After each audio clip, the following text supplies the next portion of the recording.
Welcome back to Space Thoughts. Today is going to be a ViaSat update. I really haven't done one of these for about a month, and a lot of things have happened in between that last video that I talked about ViaSat's motion to stay, the preliminary injunction that we went over in that video, and what we're going to talk about today, and that is the actual court's order on that stay. To make a long story short, the court denied the motion to stay, ViaSat's motion to stay, basically saying we don't agree that you've met all the requirements, and we'll just jump right to that, and we will look at that.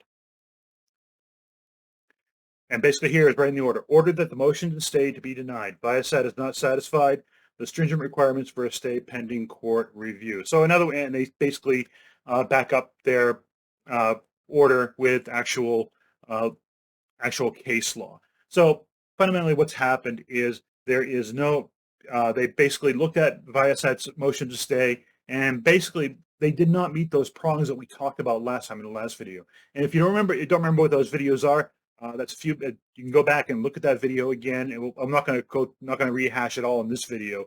But fundamentally, ViaSat didn't meet its burden. And again, the burden was on ViaSat to show this. So in other words, the court's saying, you know what, based on what you have shown us, we're not going to suspend SpaceX's license to launch Starlink satellites while we do this appeal.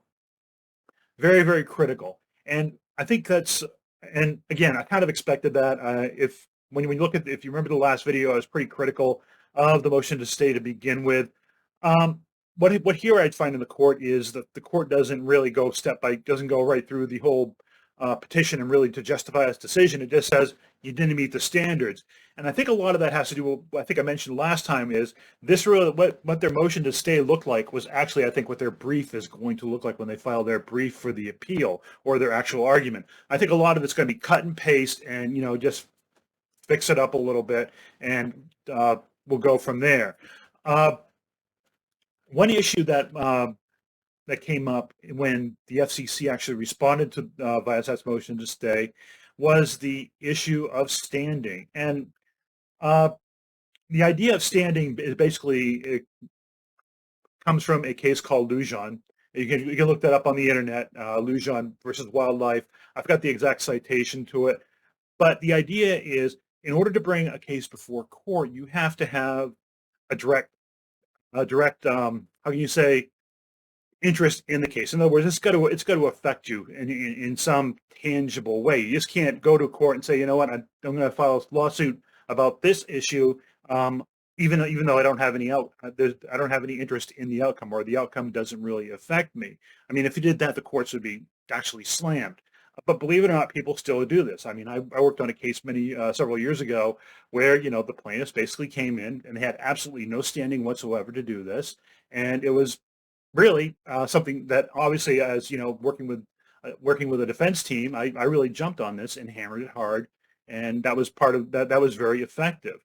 But the idea is, what the FCC is saying is ViaSat hasn't shown it has standing.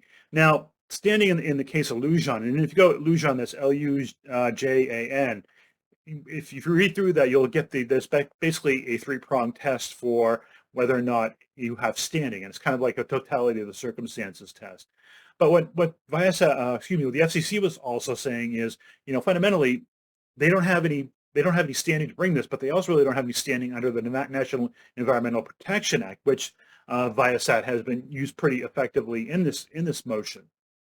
So, and basically the FCC came right out and said it. ViaSat's reason for doing this are economic. Now, take from that what you will. I have my opinions of what economic, just strictly economic means. What have you? I'll let you be the judge of, what that really translates into. Now, ViaSat came back and actually fired back on that, saying, well, and admitted, yeah, we have an economic interest, and yeah, SpaceX is a competitor, but we also have an interest in the environmental issue as well. And that's the whole idea, and I think the whole idea with standing. Now, again, the court in this motion didn't rule, I don't think, rule on standing issue as much as they ruled on the idea that, you didn't show any immediate harm, plain and simple. We can't give this to you. We can't injure SpaceX in this way by giving you, giving this preliminary injunction while we look at your appeal. Onto the appeal, this is going, they're fast pacing this appeal because it is an administrative action. It's a little different than an appeal from a regular case at law or criminal courts.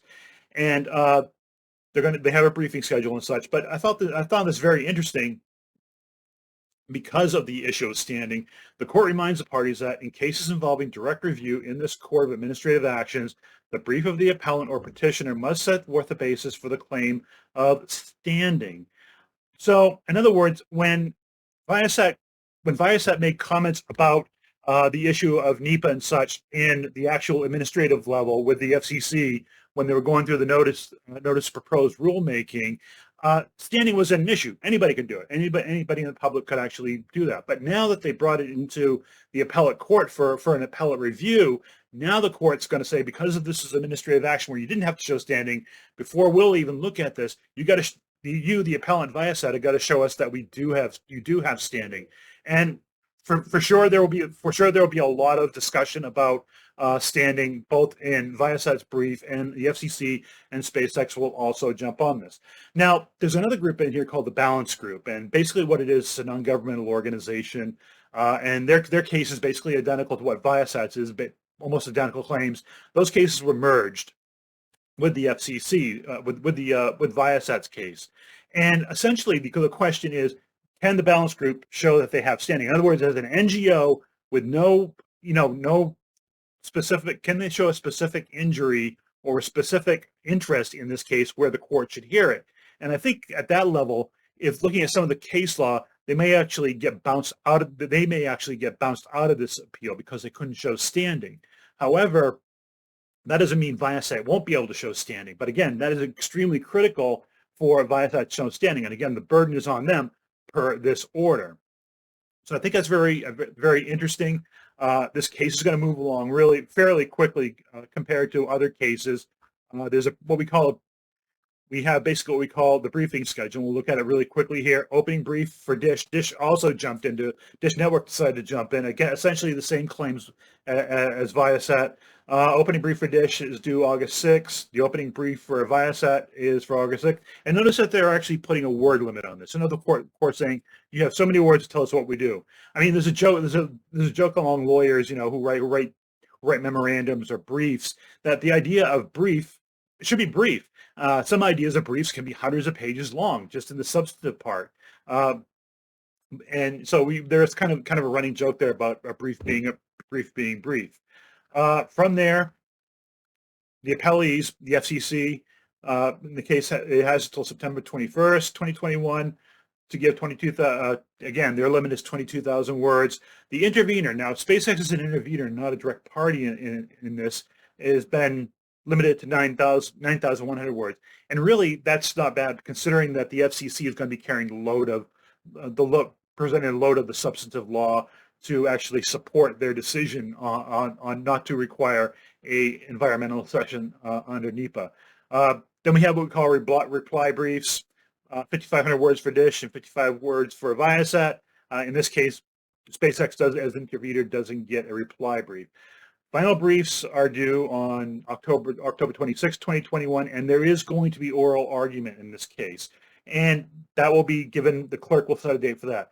So we're probably looking at this getting resolved probably maybe by the end of November, more likely into December. So this is going to play out, but it will be actually decided on before the end of the year, in my opinion, unless something comes up that actually delays this in some case, or if ViaSat decides to drop it. There's always this idea that ViaSat might just drop this, although considering they've gone this far, that's probably not likely. One other mention I want to make: there wasn't on this panel that decided this motion to stay. There wasn't just one judge, or actually three. So those types of decisions are pretty. That gives it some objectivity. That way, if ViaSat were to appeal the motion to stay to the Supreme Court, that would probably, they might look more favorably on it. I mean, even if they appeal it to the Supreme Court, I still don't think they win because, again, it was a very bad motion to stay to begin with, and they just didn't make their case. Will they appeal it? I don't know. That's a good question. I think they still have time to do it, but my guess is they're just going to let it slide and put all their eggs into the final appeal and try and win it from there. Again, are they going to prevail? I don't know. That's a good question. Again, it's one of those 50-50 things. It depends on what the judge, it depends on the judges, the justices reviewing it, and such. It's just really uncertain at this point. But again, if either side loses on this, they could always try and get it appealed to the Supreme Court.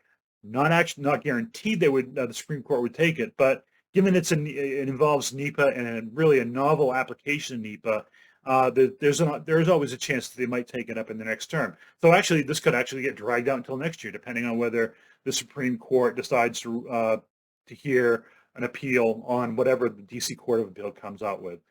So that's kind of a quick and rough outline of where we are right now with this. It's a mess. I'm just going to be blunt with you. It's a mess. I think this is very dangerous litigation, again, just because it's a very touchy topic. And again, because in my opinion, NEPA doesn't apply to outer space. I mean, if we want to if we're going to have environmental laws dealing with outer space, let's make some new laws instead of going back to a law that was created in 1970, which is pretty old and really not really future-proofed in my opinion. So that's all I have for you this time, and we will talk to you next time.